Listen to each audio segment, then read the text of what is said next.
there are great advantages in doing a different type of degree other than law. To give you an example, if you were really into computers and you did a very well, highfalutin computer science degree, there are great opportunities for IT lawyers, for example.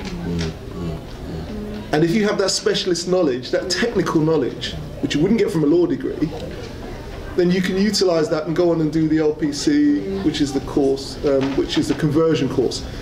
And the interesting thing about not the conversion course, the CPE, it's called the Common Professional Exam.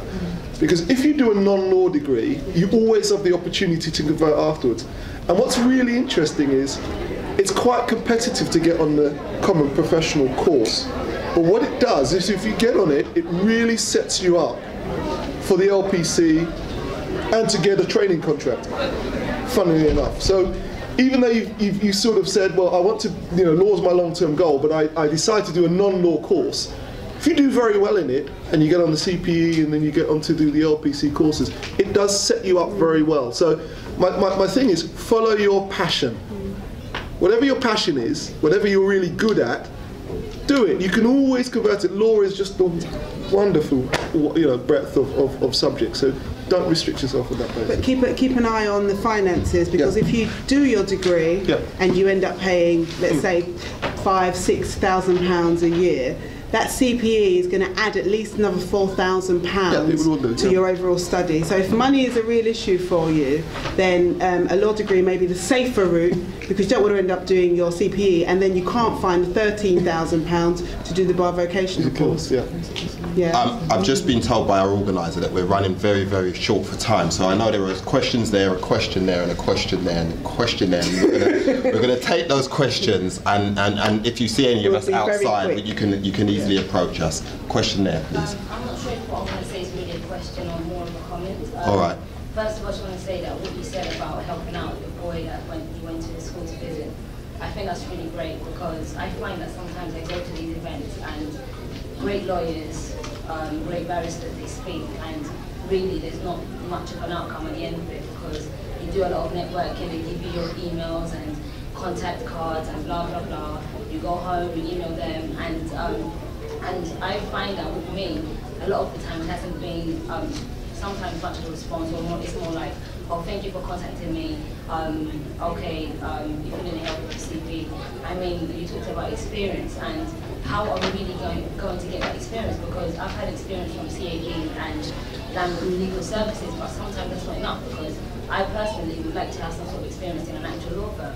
Okay, let me cut you there, just because there's a lot of questions. The point you're making is that sometimes we give the big talk, but actually nothing comes of it. Okay, use organisations like this.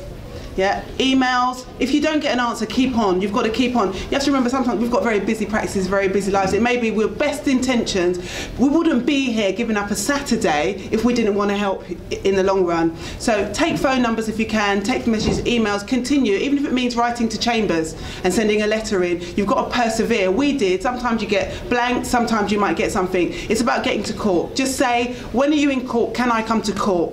We were all in court. Turn up at court. That's your experience. You've just got to keep on persevering with it. But use organisations like this. And in fact, very shortly, Lorianne and I were having a conversation just this week, actually, about the numbers of people who we've asked to contact us and actually don't do so. So there is a reverse to your story as well. I was going to give you details on an organisation. I was chair 2 years ago of an organisation called the Black Solicitors Network. If you want to Google it, put in Black Solicitors, you'll come up with it. blacksolicitorsnetwork.co.uk. It's the largest organisation for minority lawyers in Europe. 6,000 members.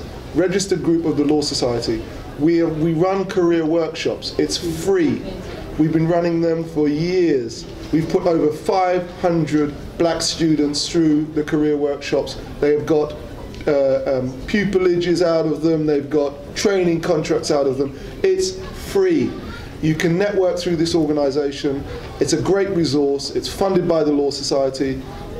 The Law Society has courses all the time. They have a Black History Month event throughout October. There was a range of events which they had. Something like 2,000 people passed through their corridors during the Black History Month events. Right. Lots of opportunities. Question here.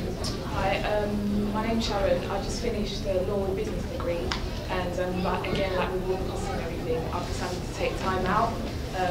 Fortunately, I've been able to get a work experience with an entertainment lawyer, which is the area I want to go into, so I'm going to try and do that for a year. Apart from experience, what are like the top 5 things that firms look for in terms of training contracts, apart from maybe experience and academics? Is that your question? Okay, that's good. That's your. It's like cliche, the whole aspect about cliche, there's 500 applications, Yeah, I don't want that, that's cliche. What do you want? What's the Stella? What do you want? Well, I think that's a very good question. Well, Michael assesses that. For me, the most important thing is I like to see what investment you've put in yourself, because if I can't see that you've invested in yourself, how can I or anyone or my colleagues invest in you? The thing that we've got to understand is that in the first 5 years of your career as a lawyer, you're still training. I think we can all tell you, I mean, you know, until you've done 5 years, you've not been round the houses and experienced all the things that you need to do, so you're in training. And therefore, it is very, very important for people to look at you and be able to pitch and look and view you in 5 years' time as somebody who you can put in front of clients where you can charge £250 an hour for what that client is charging. And the client can say, you know what, I heard, you know, Michael or Gary or Lauren giving advice and saying, you know what, that was worth every single penny. That's what we're looking for, and if I can use a common phrase which everybody will understand, it's the X factor, is what we're looking for nowadays. It is that competitive, right? Good is just not good enough anymore. Very good is on the margins. We're looking for X factor, all right? That's what we're looking for nowadays. It is that competitive out there. So you have to really put your best foot forward and really understand how you're going to present yourself, how you're going to pitch when you go to see people, how you're going to do this. And I'll give you one example of what happened in terms of one child. We had a young boy, 16 years of age, come to us to do a work experience. And to give you the impression that this 16-year-old did, he worked with us for a week. He's probably better than any other sort of mini internship we've ever had. And the reason why is, from the time he came in, he was at everybody's door trying to get something done. He would stay late with other fee earners as a 16-year-old, okay? He would be in one of the first. When he didn't have anything to do, he went and cleaned out the fridge. Okay? And you know what the real telling story was about that child? When he left, we missed him. All right? We missed him because he was an asset to the firm. And that's what we're looking for. We're looking for assets. We're not looking for liabilities. We're looking for assets. And that's, I'm afraid, the nature of the game we're in. Woman in the yellow hat, sorry. I think you had a question.